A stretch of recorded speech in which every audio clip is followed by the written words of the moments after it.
Žirafa Žarko, tužan je jako, na visinu svoju on se uvek žali. Zašto sam tako, baš visok jako, zašto nisam ko drugi, nizak i mali. Kada se slikamo, moje glave nema, samo mi se vrat na slici uvek vidi.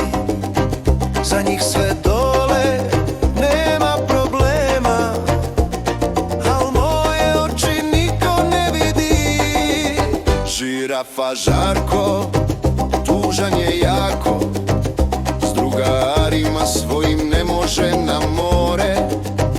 Oni svi stanu u kola lako, on mora glavu da drži gore.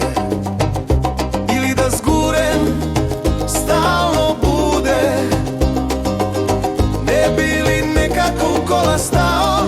Al teško je jako sedeti tako, više nego jednom je probao.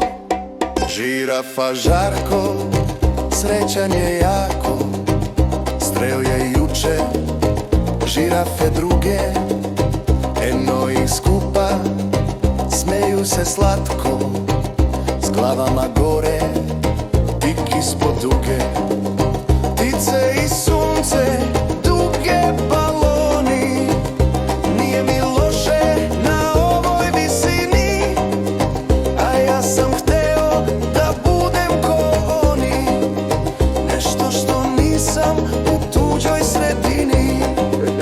Žirafa Žarko, obašjan jarko, uspravno ide, drugare ima. Kada se slikaju u igri onako, vide se vratovi i glave svima. Čuje se smeh visoko gore, dok Žarko sočne listove čupa.